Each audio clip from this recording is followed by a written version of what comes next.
Hey Joe, That's what's good. all good. How are you? Good on my side. Excited to talk. I Yeah, love Lime. that's good to hear. I love your background. Where are you right now?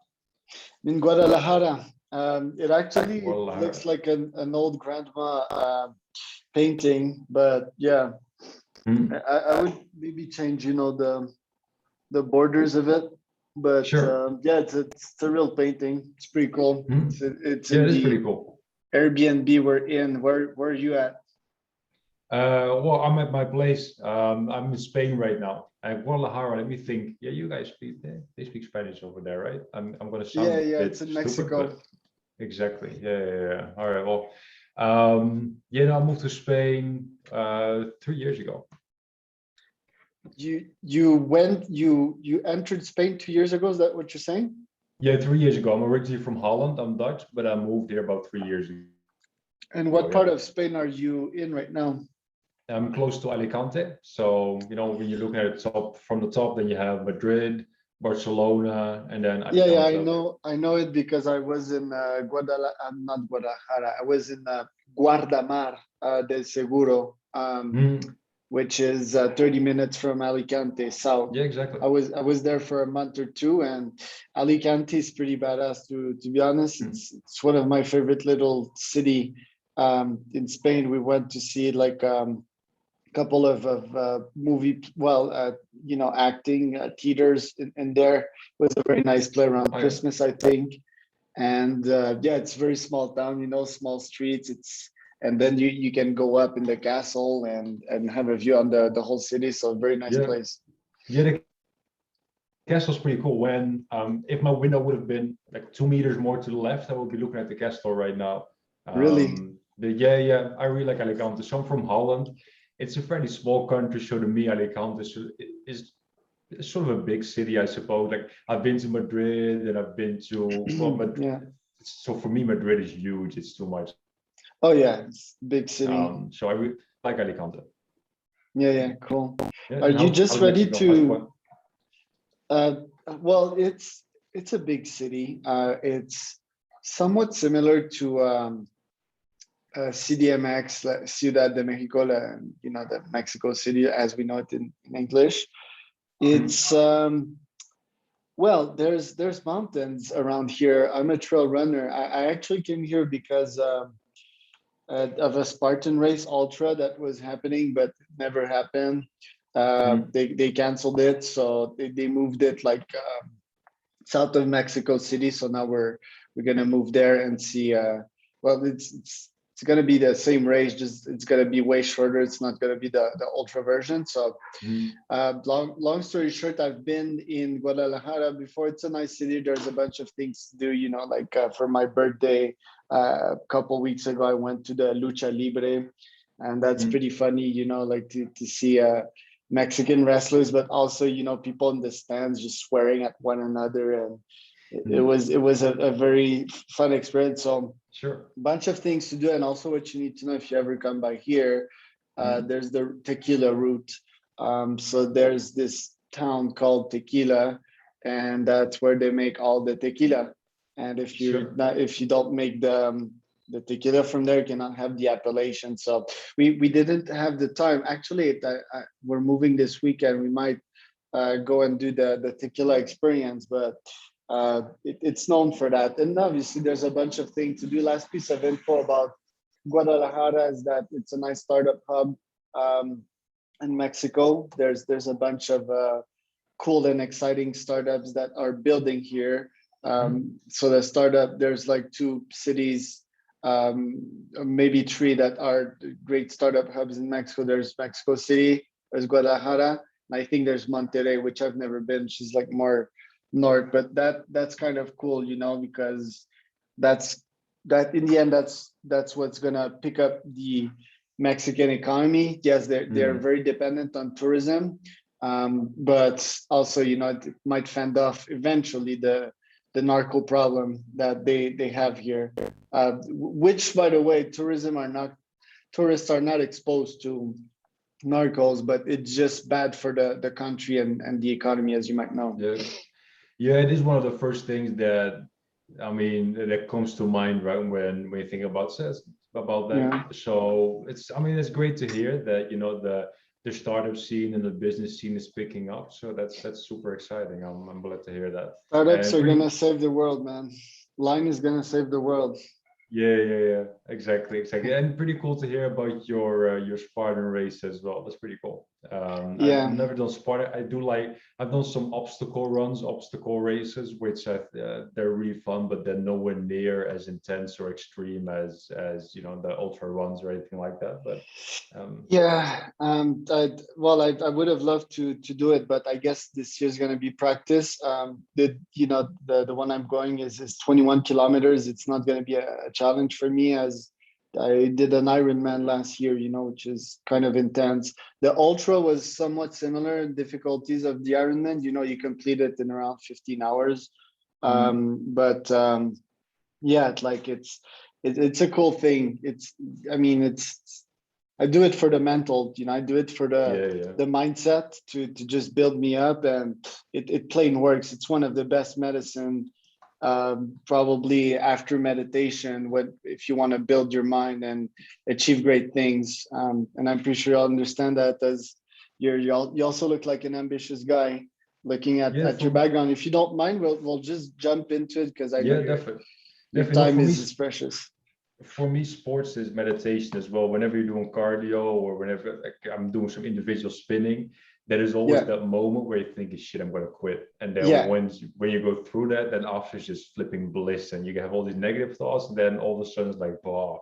So that's definitely something I can, you know, I mean, 21 kilometers for me would be a lot right now, but yet something that I can relate to because we all work out and have our obstacles that we get through, right? yeah, exactly.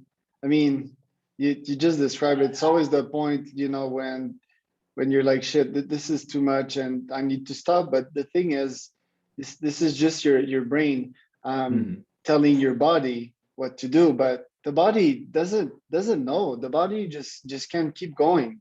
It's just a goddamn brain, like it always comes and slows you down in so many Mhm. ways. The body is really prehistoric. It's really hard for it to break down. Yes, sometimes you can get injured and obviously need to stop, but I think the mind, there's way more work to do on the mind than on the body, and obviously that the mind influences the body. So if you work a lot on your mind, you'll have a great body and you'll achieve incredible thing, because your body Mhm. is capable of doing, the ultra, for example, the Spartan race ultra. Obviously, there would be a time cutoff. You probably wouldn't make it.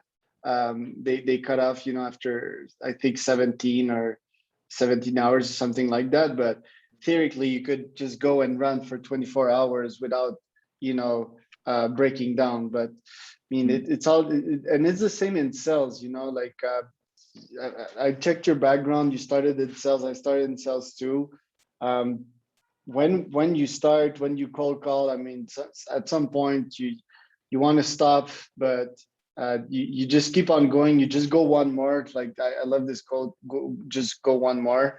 And Mhm. eventually, you get that meeting, you get that serotonin shot, and that's enough to keep you going. What do you think about that? Yeah, definitely. That's the thing, right? When you then experience that success, yeah, that keeps you going, and that also teaches you something for the next time. Because when you're in that exact same spot, then you're thinking, hey, you know what? Actually, last time I flipping did it.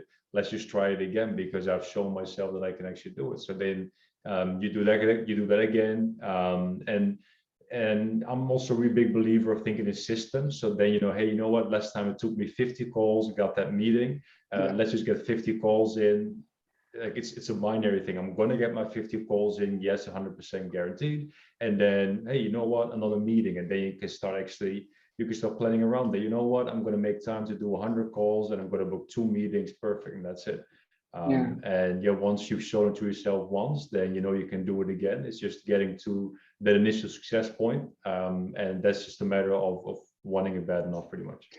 I relate a lot to the system thing, and I always tell my guys, that they need to be consistent in everything. You can't, like, be consistent at work and not be consistent in, your personal life. For example, when you cook, or um, when you go to gym, for example. So nowadays I go to the gym here in Guadalajara, and the systematic thing, for example, well, for example, I do like 30, for example, if I'm doing abs, I'm gonna do like, well, I should do 30 reps, okay? But then my brain tells me, okay, if I do 3 sets of 34, let's say, then I'm gonna hit 100.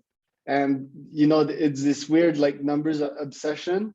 And finally, like if I do 34, then why not do 35, you know? And if I'm at 35, why not 40? And then that's where you break the barrier, and that's where greatness happens. That's when muscle breakage happen, and that's where you bulk up, you know, and you're better. And I think that that's also, you know, a brain thing. Like when you're in the flow, don't stop. You know, if you feel good, if you feel, you know, caffeinated and you have the serotonin in your brain, don't stop at 50. You know, hit a streak and go for 100. That's also a pretty cool advice. But I want to get in your background because I have your LinkedIn profile here, and we're gonna get to line. I want to spend a good like 15 minutes spending to spend online, and Sure. I want to talk about like your background here. You started in Amsterdam, which is a nice place. It's been, by the way, Netherlands. You started at Immolife. Maybe you can start there and go up to Inditex, and then go to Lidaru, which is going to get interesting because that's when you kind of got into lead gen. Can you tell us a bit about your background? Yeah, definitely. So emo life, that is way, way back. That was, I'm looking at it now as well because I need to remind myself a little bit. It was 2008, and it might have been even earlier when I started there, which was door-to-door sales, which I think is a great place to start.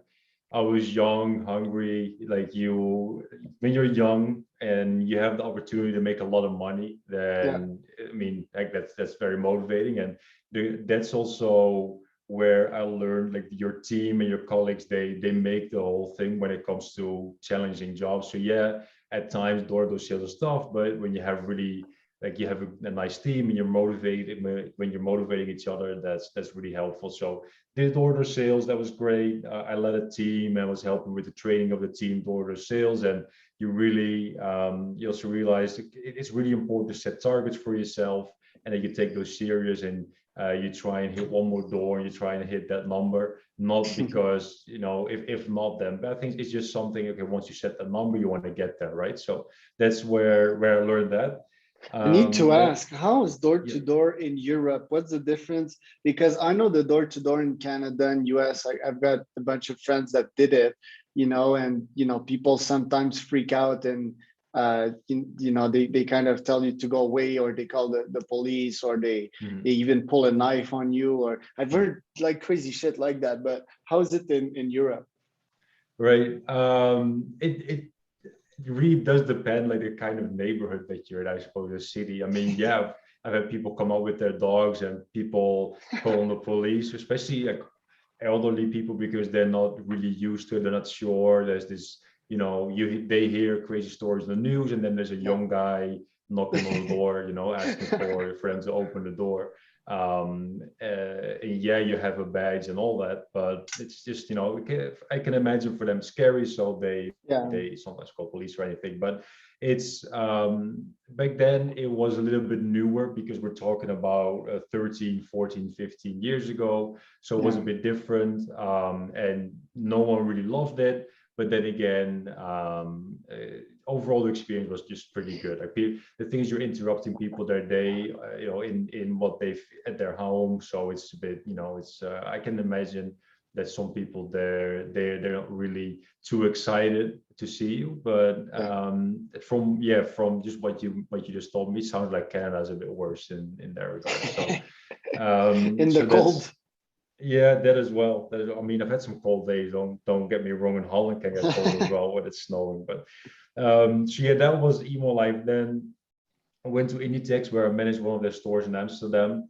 And I mean, in between, I mean, you know, like in your I was getting into my 20s. You travel a bit and you do some things here and there, and so that was a lot of fun. I even played professional poker for a while, traveled the world, and made some great friends and some great experiences.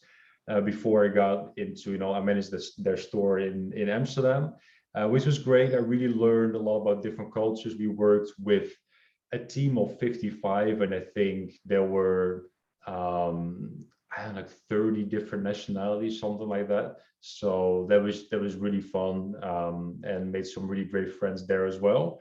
But then I went into the lead generation space. I always had that urge to start my own company. And I Mhm. remember when I was still, juggling all the jobs, I would listen to all these podcasts of your Gary V's and Yeah. other entrepreneurs. And I was always thinking, man, I knew I wanted to work with clients and help people and just really just make my own money and run a business. And at some point, I just got really into cold email and really got into lead generation. And I remember sending one of my very first cold emails, which obviously was a super horrible message, but I pretty much asked like, hey, this is what we do. Is that something you're interested in? And they said, yeah. And I was like, well, it can't be that easy. Like you send someone an email, ask if they want to do business with you, and they either say yes or no. So Mm. that was just super cool, super interesting. And you know how it is when you get obsessed with it and you really get, you go down a rabbit hole and you start just really look to prove yourself. And I really got into every single bit about cold email when it comes to writing cold emails, to the technical setup. I wanted to know everything. And you work with a bunch of clients, made a lot of mistakes, taking on the wrong types of clients, doing work the wrong way, making every single mistake you can imagine, from burning domains to sending just horrible messages Yeah. to not knowing where to get your data to. I mean, that's how you learn, right? So that was a really cool experience. So I had my own lead generation agency, either as a founder, as a co-founder as well, at a different lead generation agency. So Mhm. yeah, that was definitely a great and fun experience where I learned a lot, and made some great connections. What are your top Then lessons for lead gen agency founders? Because you know my experience. One of my core businesses is a lead gen agency, just like you started. What's top advice would you give to us? Sure. So I would say specialize, as in you want to work with, you want to make sure that you know who you can provide the most value to, and then you really Yeah. try and focus on that, because then you also don't have to you don't have to keep reinventing the wheel, right? Where, Yeah. for example, I used to work with a lot of marketing agencies. Then Yep. okay, you know what? For marketing agencies, this is more or less the angle I can take. Then there's a Mhm. type of messaging that works. There's more or less the setup that I need to use, and you can replicate that, and you can in a way productize your service, and you can make scaling and all that, you can make it a Correct. lot easier, instead of, okay, you know what, I have this type of client here, that type of client there, and then you just all over the place. And I see that also with some companies who I'm helping out with, maybe some consulting or just casual advice, is fulfillment is always the number one bottleneck, and that comes from having to start from scratch for every single new client that you bring on. So if you already know, and that works in different way as well. Then you could say, hey, we work with marketing agencies. Then you really learn, their language. You really learn how to approach them as well. So you make converting new clients for yourself a lot easier as well. Not in the least place, because you also have some really relevant case studies. You can go to marketing agency B and say, hey, we just helped marketing agency A, who is really similar to you. We helped them with these exact results, and this is how we did it. And that's going to speak a lot more to them than just saying, hey, I know you're a marketing agency. We helped an app development company with this or that. They're a little bit similar to you, so we can probably do the same for you as well. That's great. So you make things a lot easier for yourself on every single front. So that Mhm. would be probably my main advice. And don't take on clients that like you have that feeling, that feeling, right? When you have the first conversation and they get into price a little bit, and Yeah, yeah, they yeah. they don't really have their own sales team. They don't really have their own processes worked out. So maybe you Hmm. bring them a bunch of leads in the first 2 weeks and they don't know what to do with them and all that. So yeah, it's really tempting to say, you know what, I hit 20K this month because I took on a bunch of clients, but then you're gonna lose a whole lot of money, because they're chasing you, they're more able to handle fulfillment and all that. So just make sure that you take your time to set up to do good for a couple of clients, that you know what works and what doesn't for that type of client, and you find more people like them pretty much. That would be probably my biggest takeaway. If I had to do it again, Very good I would advice. specialize. Do you still do agency work? No, I don't. I do some consulting with other agencies, with agencies who are either starting out or who are looking to scale up. So I help them there. I mean, honestly, I really like it. So I'm tempted at times. I do still get some people asking me that question, like, "Hey, we worked together in the past. Do you still work? Could you still do this for me? Could you still do that for me?" And I'm tempted at times, but no, I'm 100% all in online right now. And yeah, who knows, like I've been toying with the idea of doing a bit of a challenge, saying, okay, with line, let's see how fast we can help clients or scale an agency. So who knows, but right now, no, I don't do any agency type work.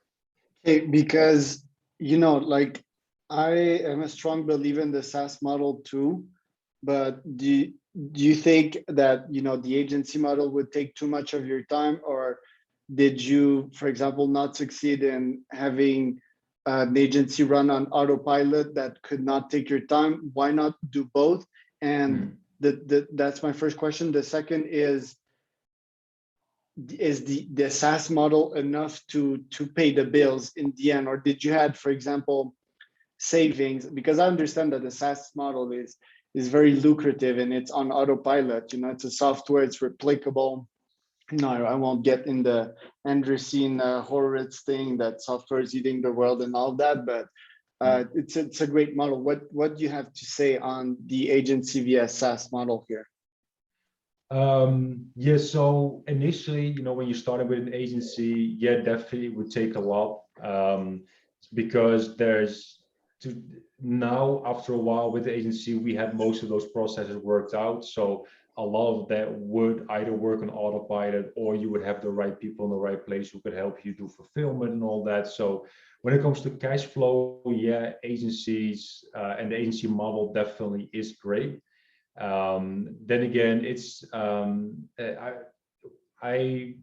mean, burned out is a big term, big word. I wasn't burned out, but in our space, and I'm sure that's something that you've noticed as well, you don't very often work with clients for a year, 2 years. Even when you're doing good, like clients, they either things change, or it can be tricky to really stick with clients for a longer time. So churn is fairly high. So that makes it that there's a lot of onboarding with new clients, and you can make that a really seamless process, but it's just it's tiring, not gonna lie. So that was something that where I figured, the SaaS model that we're operating on currently, line is doing phenomenally well. So I'm super excited about that. And I'm also, when you're an entrepreneur, you see a lot of things that you want to take on, right? You're seeing this opportunity here, you're thinking, heck, man, I can help this client, and I can run that, and I can do that project, and I have a list of 10 other things that I want to do. And that I've done in the past, but now that I'm focused on one thing, I can see, I'm focusing on this one thing and it's going really well. And all the things that I've done in the past, they've gone okay. So apparently I should focus on one thing. Like you cannot really argue against that evidence, right? So I'm all in on that right now. But then again, like in the future, who knows? Like once the line is running and you have your team built out there and things are going great, it could be that there are other things that will get like 20% of my focus, for example. Yeah, for sure. Well, first, burnout is real. Like a tough client. So, like you said, avoid these like they are the plague. Then the second thing here, I mean, any type of agencies. I've tried a bunch of agencies. Facebook ads, AdWords, websites. Well, websites are a bit different because it's one and done most of the time. But people churn a lot. Because the price is high. I think that's the main reason. And via software can be a bit lower. How I view it though, how an agency can be a cool part of an ecosystem. My goal in life is to build the greatest startup ecosystem in the world. is that Mhm. the agency can be the R&D part, and give you data. Although, like, I mean, if inline you have access to, all the campaigns and you can get like good data there, but never as good as, talking to a human, for example, and listening to him and seeing what software he uses and stuff. I think the agency can be a cool R&D part and can help the SaaS, for sure. But I want to go on with your experience because we only got Yeah. like 5 minutes left. Yeah. Just leads. I have Yeah, go more ahead. time, honestly. I have more time. So if I don't know about your schedule, but we can. Yeah, I have a keep hard talking. stop because I have a sales calls afterward.